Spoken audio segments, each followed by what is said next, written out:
Hello, hello, hello, and welcome back. I hope you guys are well. This is going to be a great session. We are going to be talking about money, how we can get some money out of Netflix.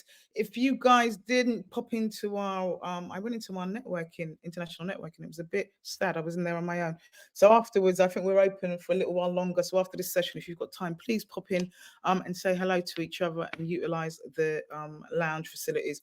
Before we start, and I bring the other guys on stage. Lily, do you want to jump on and give us a quick whiz tour? I know most of you guys know the facilities and the functionalities already, but just in case you don't, Lily will give us a quick tour. Then next week, I promise we won't do that again. Hello, Lily. Lily, where you gone? Lily was here, then she disappeared. Hey, Georgie, and hey, Jason. Before I introduce you, let Lily give us a quick whiz tour of the Oh facilities yeah, and how people can utilize and make sure they I've get been most out of I've been session. promoted to TVC's dedicated women in STEM. Thank you very Yep. much. Don't ask me how to build a website, please. Stop working on that one. Welcome back, everybody. I see a couple of new names. So this is for you. My spiel is for you. I'm Lily, and I do typing, filing, and admin for Simone. I would like to turn your attention to the black bar at the top of your screens. That is the main menu for the festival. So you'll see the TV Collective Live, the top left-hand corner, and then the next button along that is schedule, however you say it. There you can find all of our sessions, all our business clinics, masterclasses, this session, which is called Free Money, and our networking sessions, our forums. We have a forum going on right now for our international communities in the screen industries as well, that you can visit afterwards. You can schedule them so that you can get a calendar reminder sent to you for anything in the future you're interested in. For any session you have missed so far this week, you can replay it straight from the schedule. It will just open up a new tab in your browser. A couple of icons on from that, you'll see one that looks like two little people, and this one I love because it's very interesting. If you open it up, you can see everybody who is coming to the festival. You can then click the tab to see who's online right now at this festival. And when you look at people's profiles, you will see obviously their name, their job title, and underneath that you'll see a little speech bubble button and a button that looks like a calendar with a plus sign on it. This function is part of this platform. It allows you to DM people and also request 10 minutes of their time. And when we say anyone, we mean anyone. So, surprise, that includes Georgie and Jason. If you would like to grab 10 minutes with them, obviously, if they're available, they are allowed to say no. But you can also send them DMs through the festival. And it's, obviously at the TVC, we say your network is your net worth. So, do get involved, do make those connections. I'm going to move your attention now, please, to the right-hand side of your screen, the grey menu icon. The grey menu, that is our menu inside this session. So at the very top, you have chat, where we can chit-chat to each other. So I'm going to say hi. Beneath that, if you have questions for Georgie, Jason, Simone, or soon to be joining us, Shiva, please do put them in the icon below, the little QA speech bubble icon. That just helps me moderating to be able to find your questions quickly and then also invite you to stage if you would like to speak with them directly. And if Georgie, Jason, Shiva, and Simone, so many of you now, refer to anything that is of use, like where to find the Netflix Doc Fund or any supporting resources, I will post them in this chat in the resources icon, which is one icon from the bottom. It's the one that looks like two little pages. Thanks very Thank much. you. Thank you so much, Lee. That was wonderful. Don't forget, guys, that the lounge facility in the reception area is open all throughout the festival. So you guys can grab a table and kind of get chit-chatting with other festival goers. I've seen a few of you do that, and I'm hearing really exciting ideas coming out as a result of that. Anyway, thank you, thank you, thank you. Thank you all for being here. Thank you, Georgia. Thank you, Jason. And like we say, she was going to join us in a little bit. Georgia, so let's introduce ourselves. Do you want to just give a quick introduction, who you are and your kind of connections to the the Doc Fund? And Jason, I'll ask you to do the same. But if I ask Georgia first, do you want to just give a quick introduction? You're on mute at the moment. Yeah, thank you. Hi everyone, I'm Georgie. I'm a documentary director, but I also, for this particular session, I'm a supervising producer on the Netflix Documentary Talent Fund. So I've been part of it since its inception, and I'm part of the team that reads all the applications and then supports the filmmakers all the way through to the films being screened. Wonderful, wonderful. And Jason, a quick introduction from you. Hi, I'm Jason. I'm a documentary director. I was a recipient on the inaugural Netflix type doc fund, and here to help answer any of your questions. Wonderful, wonderful. And Shiva, it's like as if you knew. It was like on time, on point. I was just about to say Shiva, and then you appeared looking so fantastic. You knew the assignment, right? You knew the assignment. Understood. No, thank you so much for having me. And hello, sorry I'm a bit late, but I'm Shiva No worries. Rajindani, and I'm a screenwriter, director, and I was also part of the Doc Fund, and very happy to be here in this space. So thank you. Thank you so much for joining us. And I know that you kind of rushed from somewhere else to be here, so we really appreciate that. Georgie, tell me a little bit about the Doc Fund, what it is and why it exists. Yeah, let's start. That's a good starting point. Sure. So the Netflix Doc Fund, we're now in our 3rd year. We support documentary directors, either aspiring or already working, to create short documentaries, so 8 to 12 minutes. Currently, we have 5 grants up for grabs, so 30 grand for each film. 5 filmmakers will be the recipients. And I guess in terms of why it exists, I mean, it's a myriad of reasons, but I think we can all agree that funding is hard to come by. And so, a big part of this program is trying to offer opportunities for people to not only get their film funded, but also to connect with Netflix, to learn what it's like to go through the process of working on a project with Netflix. We really try to keep an open mind about who we fund. So we funded people who are literally first-time filmmakers, and also filmmakers who maybe are a bit more experienced, but just haven't got that leg up they need to really break through. And we think very holistically about how we can support the filmmakers and best serve them just beyond the fund. But yeah, we're back for a 3rd year, and I'm really excited this year. I think the caliber we've had each year has only grown, and so yeah, it's an exciting stage to be at. We're starting to see all the submissions come in. On a practical level, when is the fund open from and when is it closing? So it's open right now, and it closes on the 27th of September. So you haven't got long left. But the one thing I will say about the initial application stage is it's relatively straightforward. I hope Jason and Shiva can attest to that. But all we require for the first stage is just a log line, a short synopsis, and a very short creative statement. That's all you need for this first stage. And that's very intentional to try and kind of lower the barrier for entry. I think a lot of film funds can be very, very long in terms of the application process. So we try and keep it open for everyone. And then once this stage is done, we go through a process where we longlist. And then there are several stages after that where we'll ask for more information, which might look like one of the stages is a 2-minute video, budget, sort of creative deck, that sort of thing. So there are other stages throughout the process, but the first stage is pretty straightforward. Pretty straightforward. And you said it was how much? 30 grand? Yeah, 30 grand per film for an 8 to 12 minute short. Wonderful, wonderful. Shiva, how did you hear about the doc and what the funding and what did it fund for you? What was it that you made? Sure. I think this Doc Fund was very much a game changer for me because I was very green, very fresh, with no formal film background.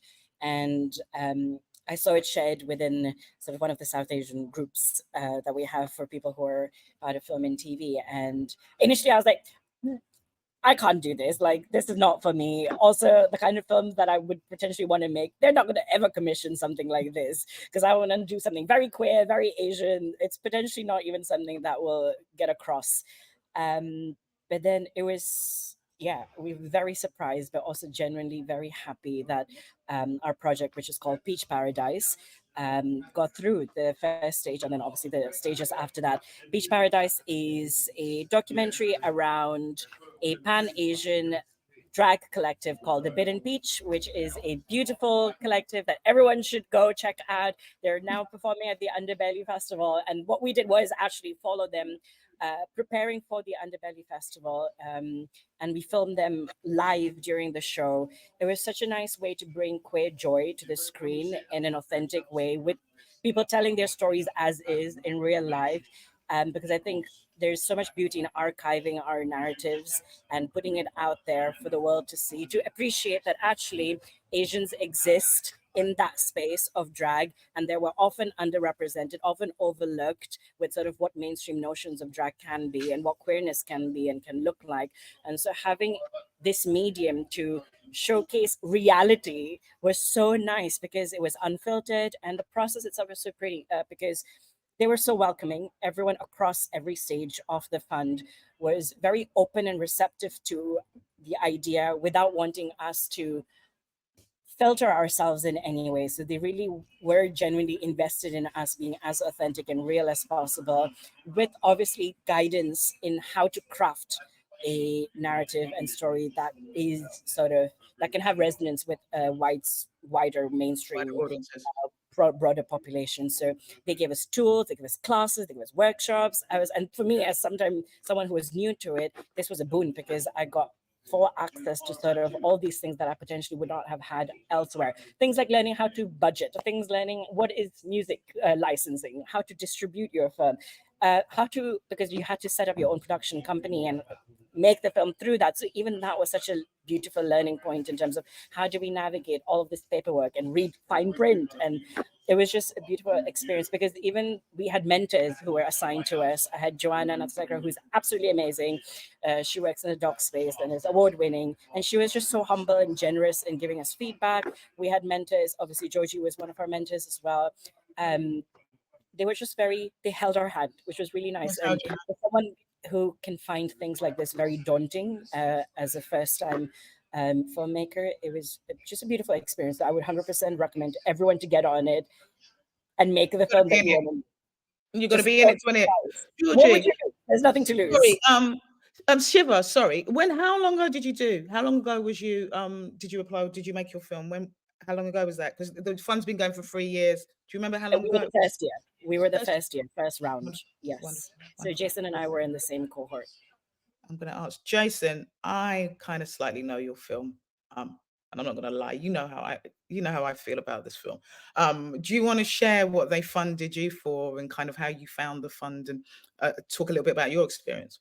Yeah, very similar to you, Shiva. It was by chance. You know, at the stage, perhaps still now, I consider myself an emerging director, and I think I was just trying to learn about the Netflix process. We were working on a documentary that at the time that never got made, and thought, well, how do they do it at Netflix? And this web search brought up this doc fund, and I think what appealed to me was the emphasis that they didn't care whether you had experience or not, which was really, really rare. You know, all the funds that I'd seen before, you know, they needed you to have directed 2 shorts and been in film festivals. And it's that chicken and egg situation, right? You know, how do you get that opportunity to get funding if you don't get the opportunity to make a film? So that's what really encouraged me to apply, because like Shiva, you think, Netflix, are they really going to fund me? But there was such an emphasis on, doesn't matter whether you've ever touched a camera before or not, it's all about your idea. So I always had this idea floating in my head, and previously it was going to be a scripted short film about a bunch of men sitting in a black barbershop and just talking about their love languages, the way that they like to receive and give love.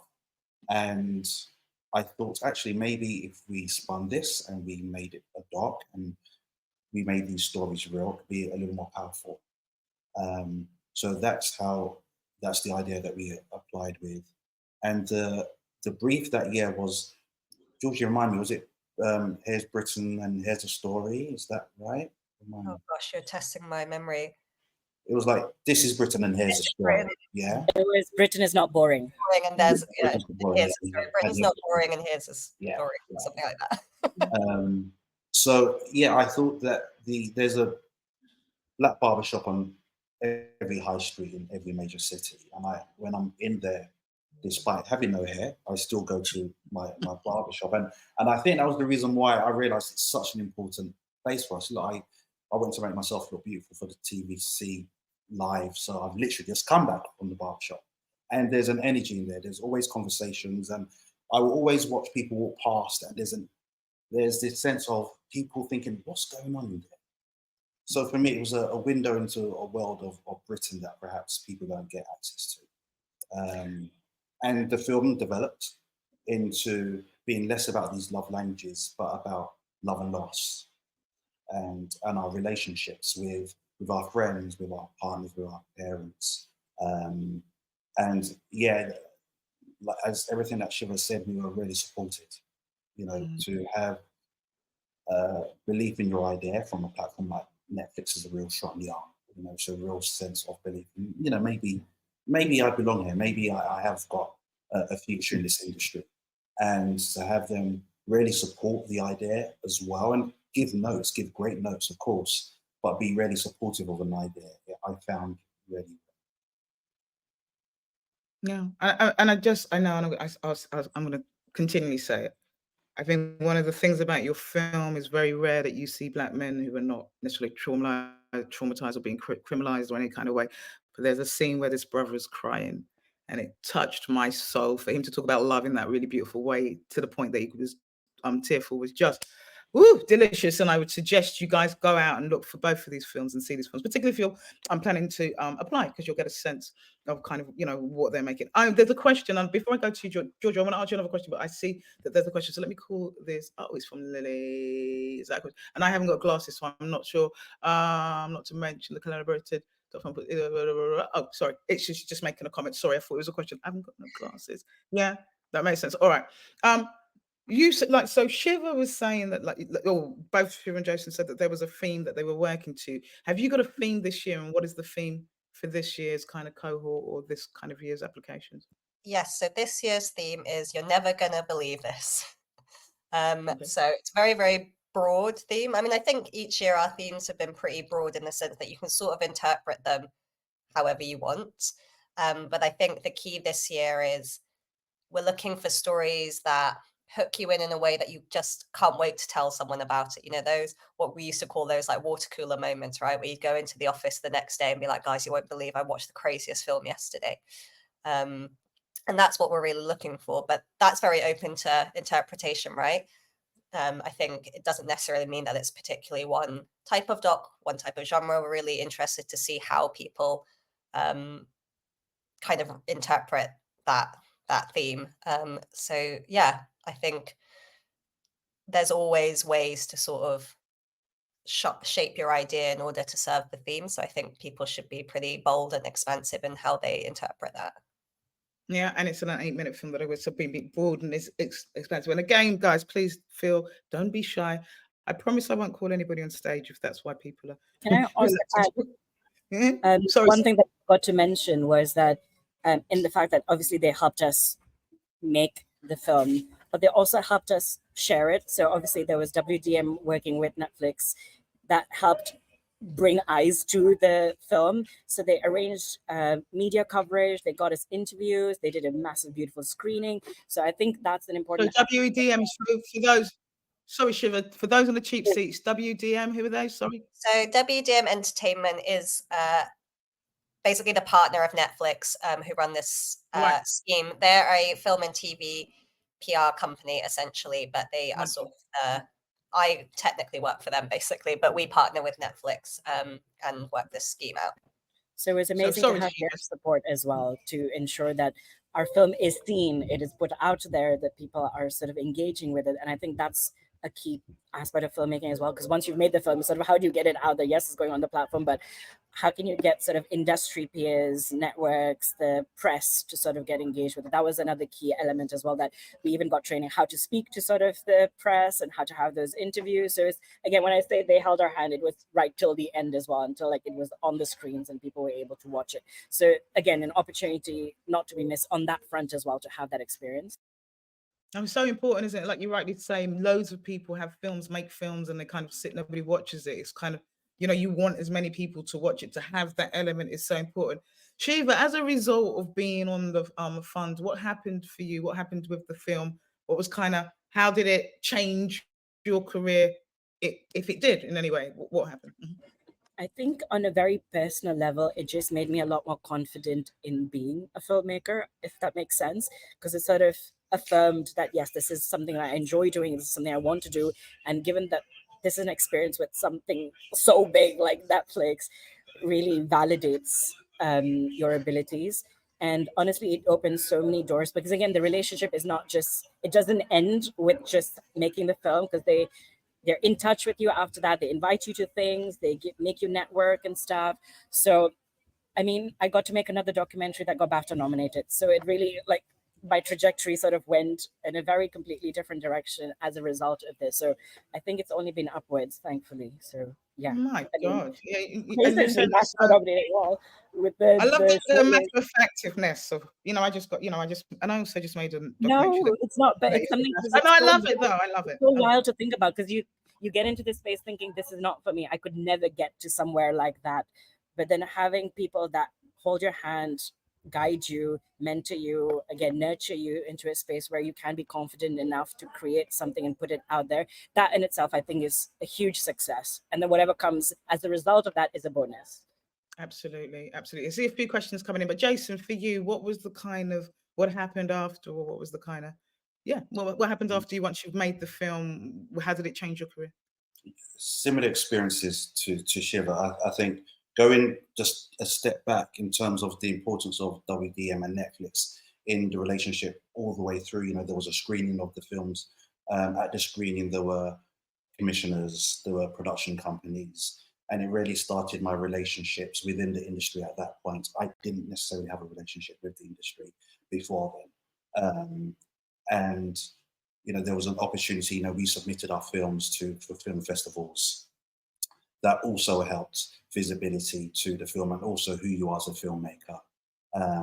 And yeah, just opportunities since then. I went on to that film was longlisted for a BAFTA, which was something that we were expecting at all. And equally, I think shows the possibilities of what the Netflix Doc Fund can give people. A first-time filmmaker to have his film, get to that extent was wild. And I did my first TV hour documentary after that with ITV, and that was absolutely as a result of that relationship. Wow, that's amazing. We've got a few questions. Ellie, I see you've got a question. I'm going to invite you on stage. If you don't want to come on stage, just reject. Don't get panicked or get stressed. But if you can, it's always lovely to have different voices on stage. Kind of just makes for a more interactive session. She's rejected. She's like, no, I'm not doing it. No problem. Do you have any examples of films that you've seen recently that would be good examples for the types of things that you're looking for? So I don't necessarily particularly want to give specific examples because I really think we want this to stay as open to interpretation as possible. But what I will say is that we are looking for short films, and I think it's a really important thing to keep in mind. I think the mistake a lot of people make is pitching essentially what's a much bigger project, a feature film or a series idea, and kind of just pitching a cut down of that. That doesn't make a great short film. And we at the fund really believe that short film is an art form. So we're looking for stories that make sense in the format that you can tell in 8 to 12 minutes and that are really powerful in that format. So I think that's one thing to always bear in mind. The other part is that we're really open to forms. So we're really encouraging people to be, again, as expansive in your thinking as possible. I would love to see an animated doc. I would love to see a doc that plays with form, and maybe it's docudrama, maybe wherever your mind can take it. There is no right or wrong answer in this fund. It's just about communicating to us, why is this a film that needs to be told now? What's the hook for an audience? What's that water cooler moment? But beyond that, we're really looking for a variety. The one thing we also think about is we're essentially commissioning a series of films, and they do kind of live together on the YouTube platform and they screen together. So we're always thinking about how do those films play back to back, which means we're looking for a lot of variety, right? If we had 5 films that were all really super depressing, that's not a fun viewing experience for people. So we really look at kind of the different shades of tone and things like that. So yeah, I feel like I don't want to narrow anyone's thinking about what we're looking for, because there is no wrong answer. So you're only limited by your imagination, essentially. Exactly. And the time limit, please. And the Please time limit. keep that in mind. And the 30 grand budget. I'm going to invite Farah on to speak. Again, if you don't feel like you want to, don't feel obliged or forced into it, you can reject. She's rejected as well. Oh my God. All right, no problem. Sorry, I'm just going to really close the whole entire session there. Can you break down what you're looking for in the synopsis, and particularly the creative statement? Sure. I mean, again, I feel like a lot of these answers are going to be really annoying to people because it is kind of up to you what you want to communicate. But the synopsis is just a chance for you to really outline what the film is, what shape it's going to take. You know, I think, again, one of the maybe mistakes I see a lot of people making is they pitch a subject matter, but they're not pitching a story.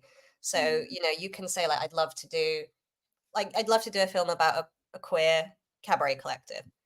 That's so interesting, but that doesn't tell us what the film is. Who are you following? What's the story? So your synopsis is an opportunity for you to just detail a bit more. What does the shape of the film look like? Who are the key players? And why do you feel like it's a story? You know, what's the hook of the story, essentially?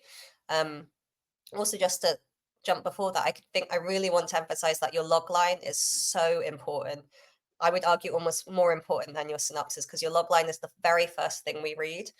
And so make sure you spend time really crafting that. You know, you want to find a logline that is the most attention grabbing, most kind of, the thing that will hook us in the most, because ultimately we're reading, you know, hundreds, if not thousands of applications. And so you want your film to immediately jump out to us on the page. So I'd say, like, first of all, make sure you really invest time in working on that log line, test it out with other people. Does it make sense on a first read? And then the synopsis is your opportunity to then expand a bit more.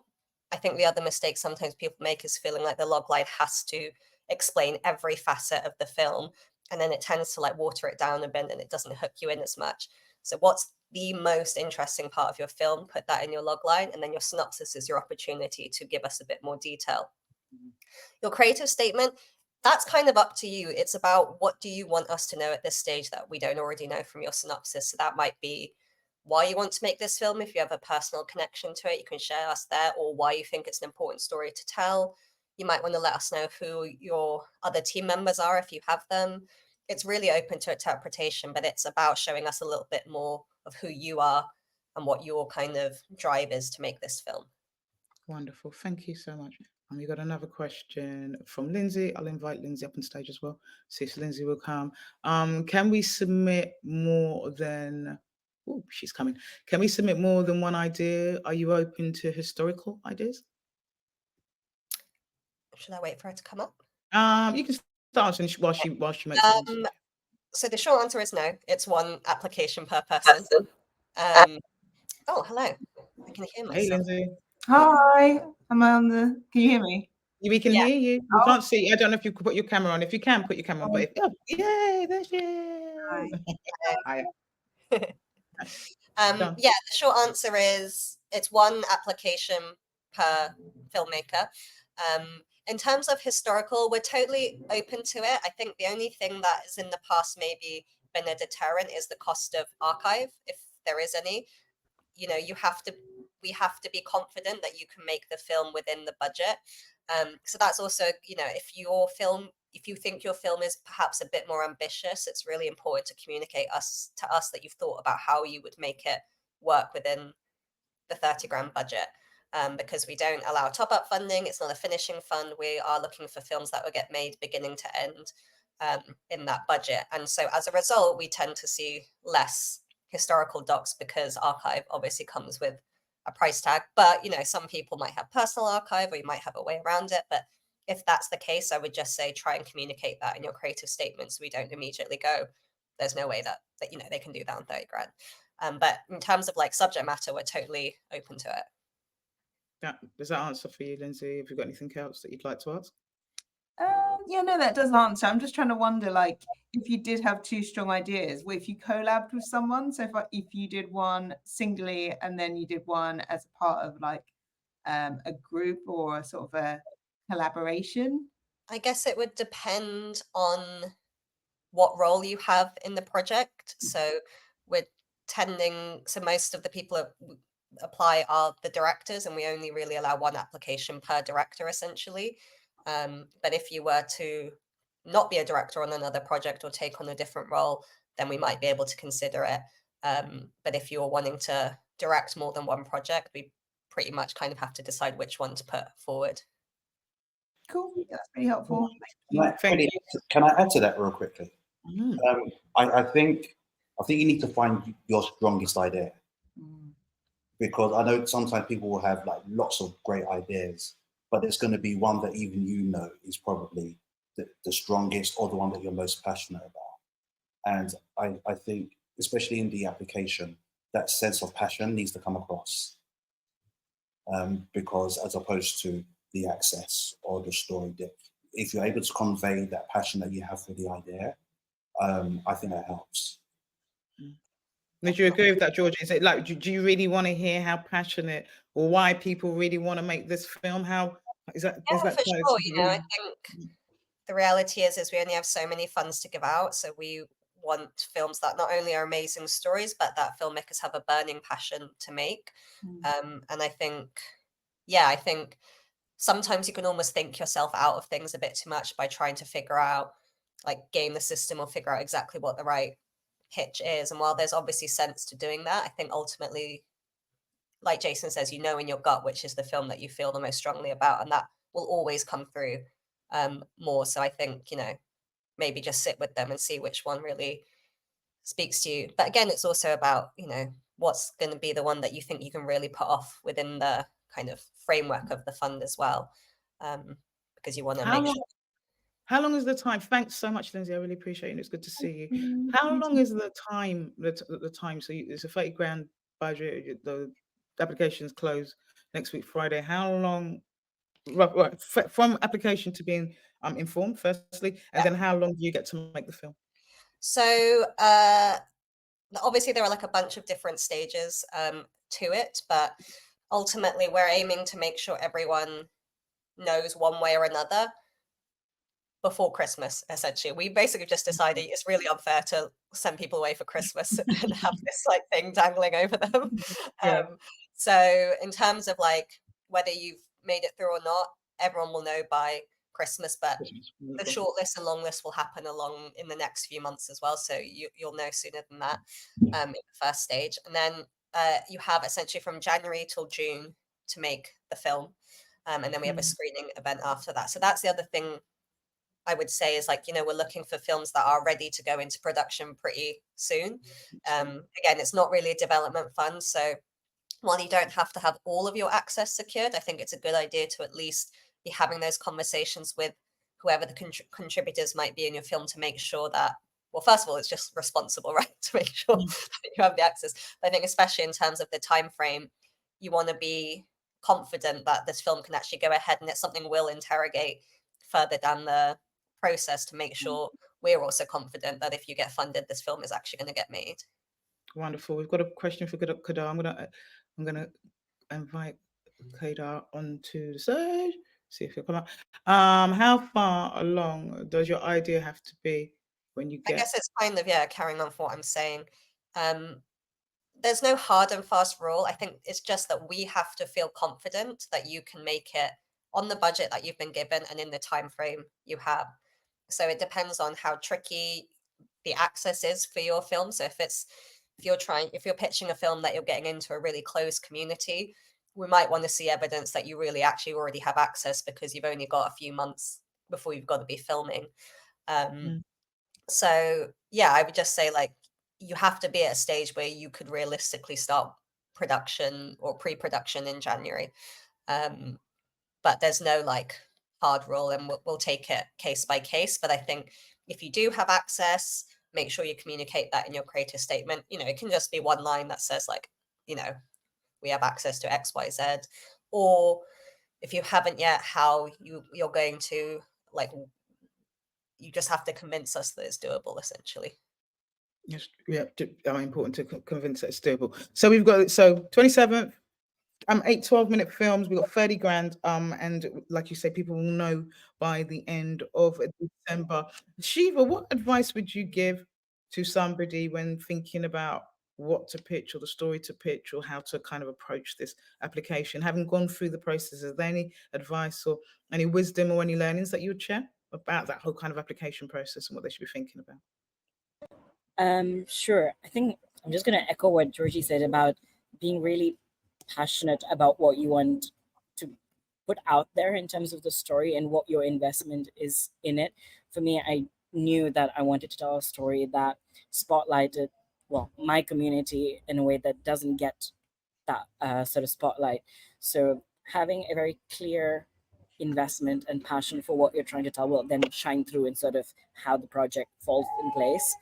But also be creative, because we did like fun like pitch decks, we did fun videos. So back in our time, we had to do a video into a sort of video application, and we made it fun. We added like loads of just cool like snippets and just zhuzhed it up to make it hopefully stand out.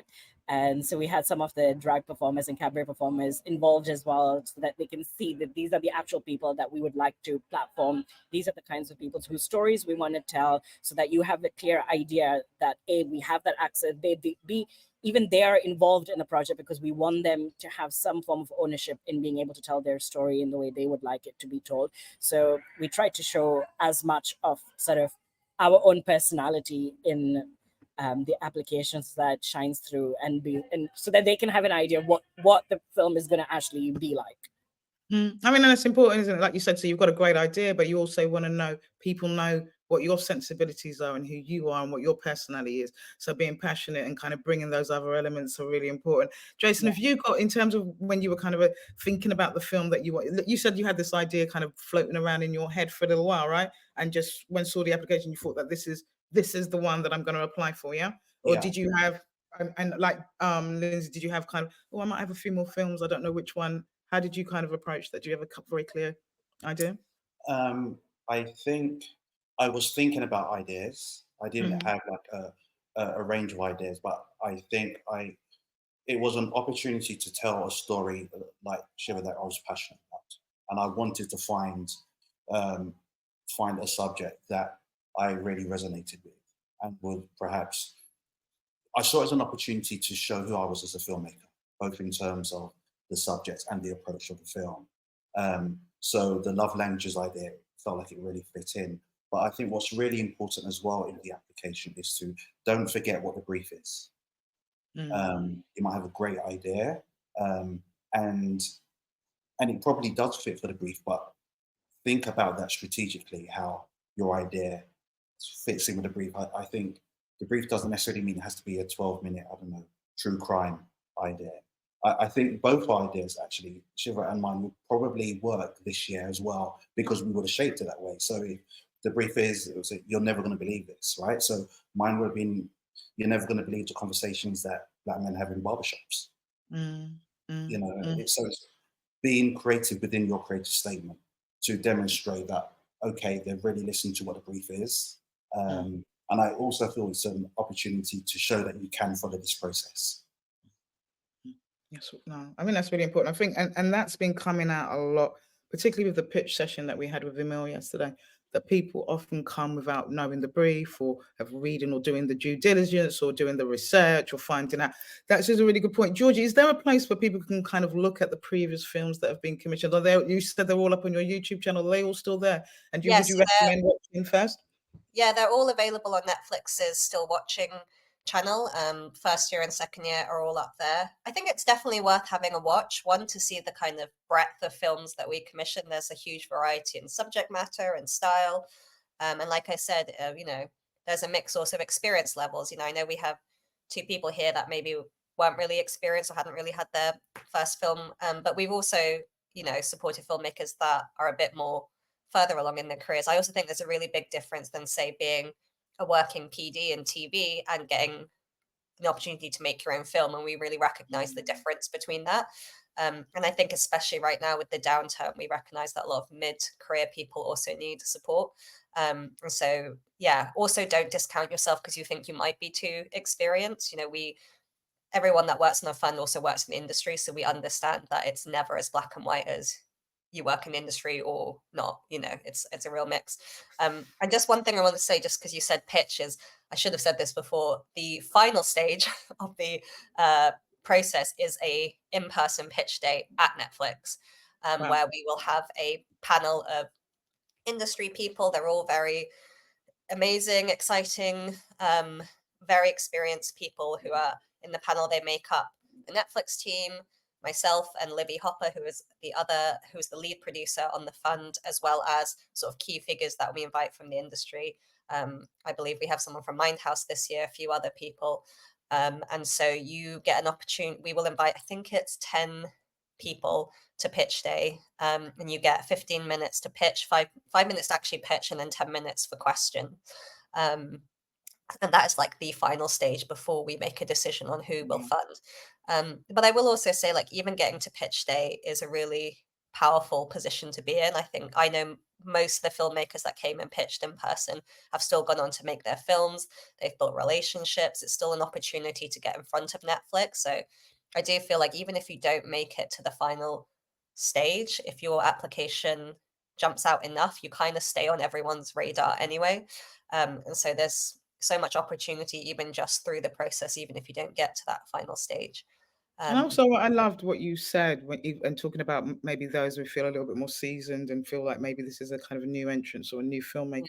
I love the thing about the idea that if you just want to tell a story, you're so passionate, you just want to tell a story, and sometimes just this is a way to get that story, or even the first legs of a story.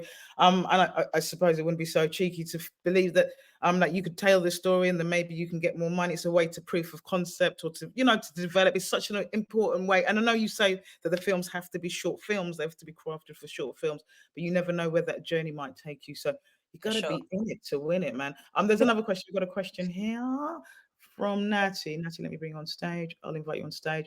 Have you ever had an idea that has been so confident in that it would be right? Sorry. Have you ever had an idea that you've been so confident it would work and has been right or wrong? Does that question make sense? Or am I reading right? I haven't got makes glasses. sense. I mean, in terms of being wrong, not really. But again, I think it's because the one thing I will say is, like, we do support the filmmakers, but we very much take the approach that it's your creative vision and it is your film. So for us, there's not really a right or wrong to that. It's, did you execute your vision the way you intended to? If the answer is yes, then you made the film that we all wanted you to make.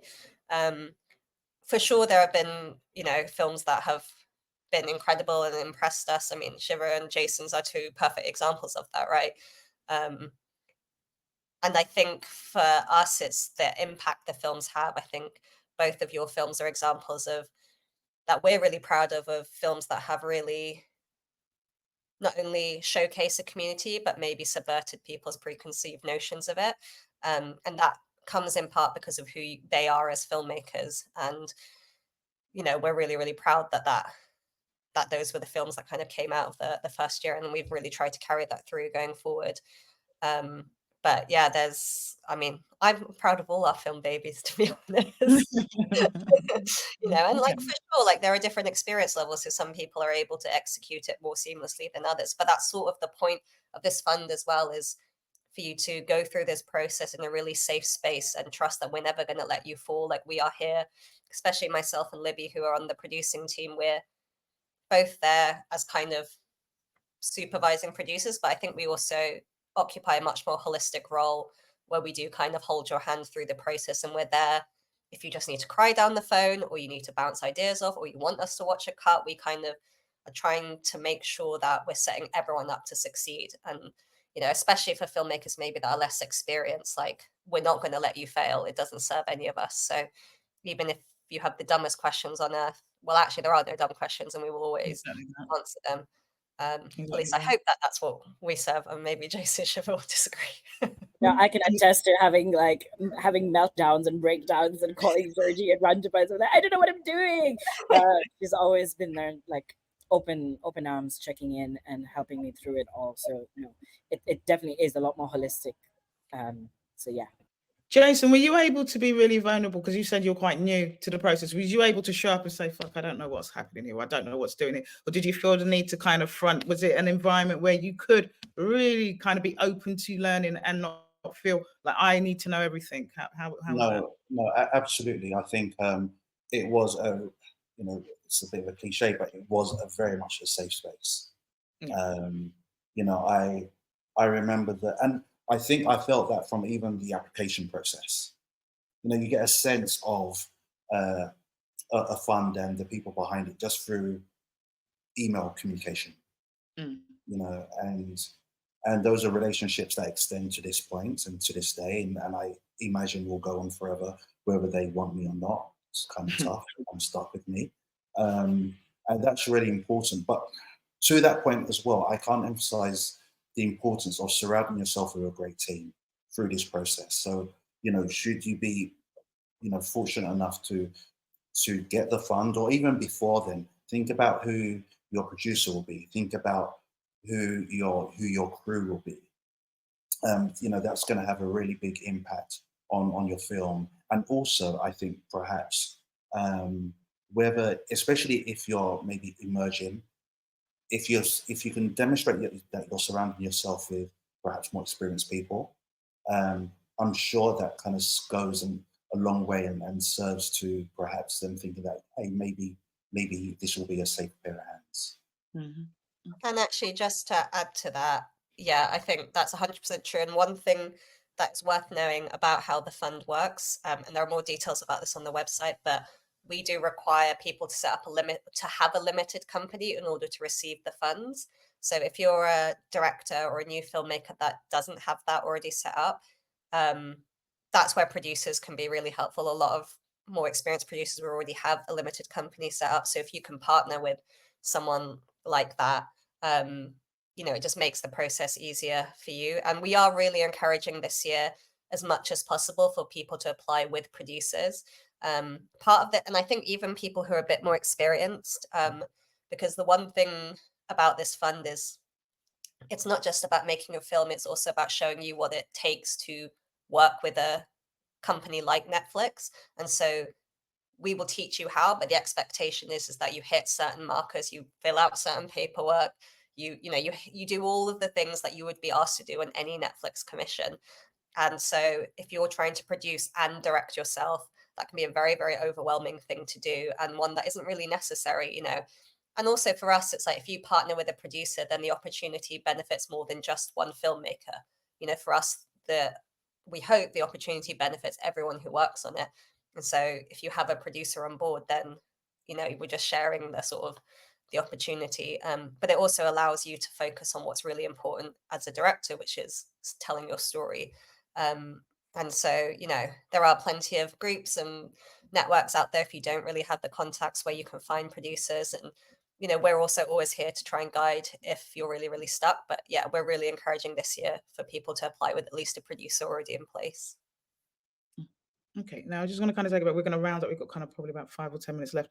So guys, like I say, if you've got any more questions, please put them in chat or put them in the question. But just want to kind of go over, so common mistakes that you see in applications. I know you've kind of talked a little bit about them, but let's just hone into them. So when people are thinking about putting in their applications, things that they should avoid doing. So what are some of the common mistakes you've seen, or some of the things that are kind of like, don't quite work? And I know you were saying like not really giving enough detail about the story, and giving us Yeah. just give us a few so that we can kind of have. Yeah, some of it might be repeating a little bit, but yeah, I think not really thinking about the log line enough. I know I said it before, but like the log line is the most important part of that because it's the first thing we read. And the way it's changed the way being on this side of it has changed the way I pitch as well, because I have, prior to doing this, I'd never really been on this side. And, you just have to put yourself in the position of like people like us are reading hundreds, if not thousands of applications, one after another all day. So the first thing you see has to grab us. You want to make it as easy as possible for us to say yes. And your log line is the first step in that. So especially this brief where it's like, you're never going to believe this. So think about, how does your log line work with that? It doesn't mean you have to say the literal the brief in the log line, but if you can try and bring it back to that, it's going to help us go, oh, okay, that's interesting. Let's read the rest of it. Yeah, synopsis, I think, again, this is not specific to synopsis, but in general, like the biggest, I think, mistake I see is people pitching subject matters, not stories. So we want to understand, what are we seeing on screen? Who are we following? What is the story structure that you're proposing? It's not enough to just say this is a really interesting subject matter if we can't then visualize what the film would look like. So keeping that in mind. If you have like access or you have a personal connection, any additional information that supports why you're the right filmmaker to tell this story, make sure you include it in your creative statement. Be realistic about the budget as well. I think, we're all reading it and there is a Netflix line producer that will go through your budget when you submit it. So like we all have quite a keen eye, and we're experienced enough that we know what is really feasible on 30 grand. So, you know, even if it's the most amazing idea in the world, if there's just no way you can pull it off with 30 grand, you're immediately disqualifying yourself. So really think about the budget when you're proposing this stuff. And that means like maybe having archive heavy doc isn't the best idea if you know you have to pay for archive, or yes, it's a great story, but you have to go shoot in Australia for 4 months, you know, with not like the flights alone, come on, you know, so just thinking about being realistic. Don't know if there's anything else really. Okay, but I think that's a really good start. But I'm going to ask for some advice, everybody to give a piece of advice in terms of anybody thinking about applying what they should do, what they should bear in mind. Jason, I'll start with you. Good question. It's useful, I think, to look at the films that have been commissioned previously and maybe not replicate those. I've spoken to a couple of people previously who had great ideas about black men in barbershops. And I think for the following year, that will probably be too soon. I pitched to Netflix still to this day, and if there's a film that they've just commissioned, they're going to say no, even if it's just slightly the same. And I think that will probably apply now. So, you know, anything like Peach Paradise or Love Languages is probably something to stay away from, at least this year. Okay, that's a great piece of advice. Shiva.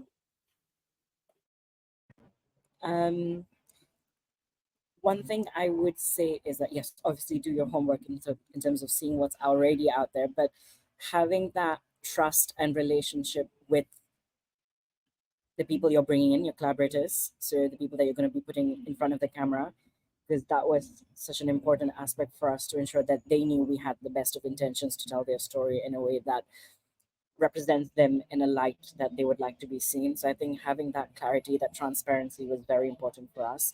And also reach out to us who made it, because even in the second, we were in the first round, and in the second round, people reached out to me and asked for my pitch deck and asked for stuff, and they got commissioned. So we're here, we're very welcoming. So please reach out to us if you have anything that you want to ask us.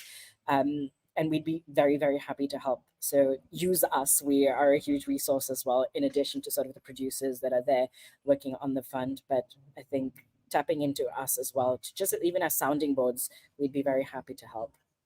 What a beautiful and generous offer. And you know that Lily said you can DM him, right? So get DMing. Do you know what I mean? Get DMing him. But that was a really beautiful and generous offer, Shiva. Thank you. And Jason, I'm sure that you'll be welcome or open to kind of giving advice, or are you? I should maybe ask you rather than suggesting that you are.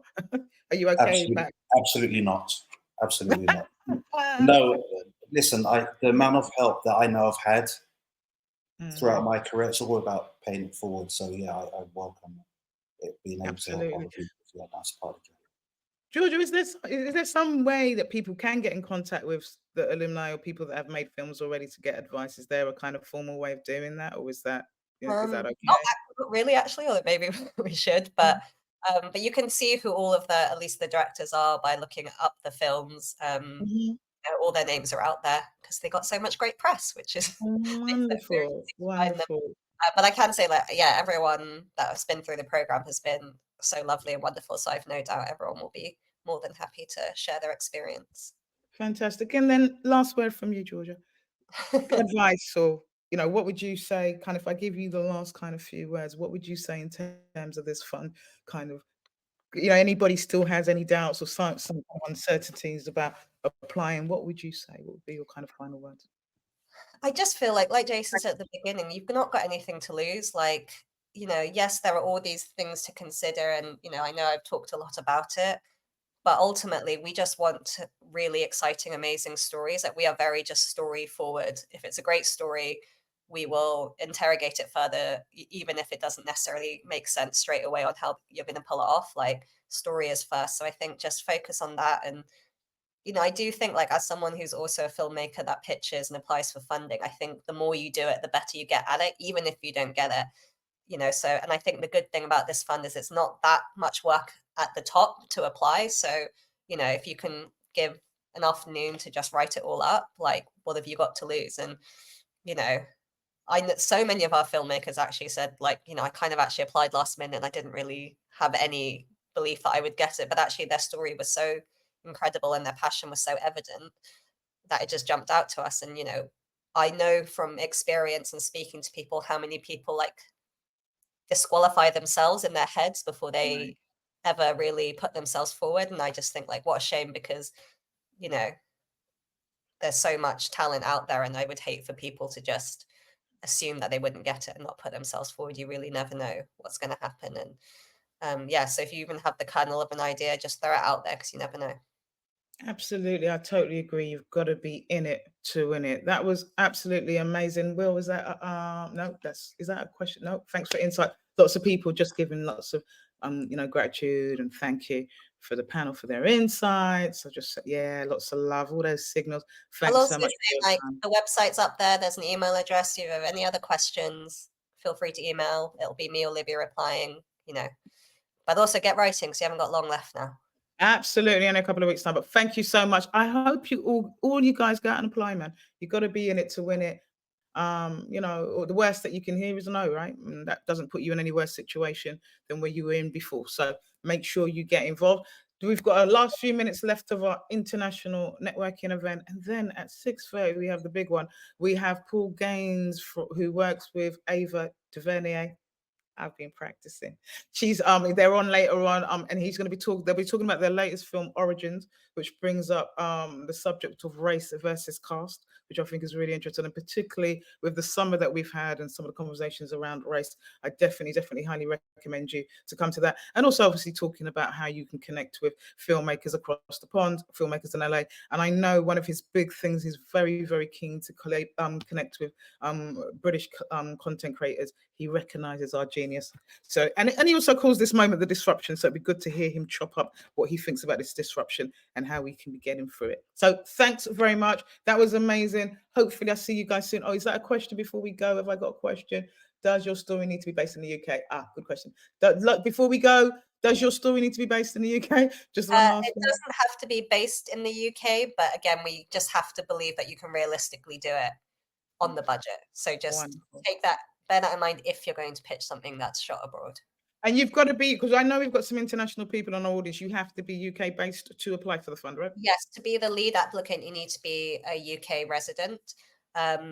So yeah, just if you have any questions around that, email us and we can talk specifics. Wonderful. All right, yeah. brilliant. Thank you so much, guys. I will see you all very soon. If not in the lounge, I'll see you at 6:30 in our next session. Speak to you guys soon. Bye-bye. Thank you.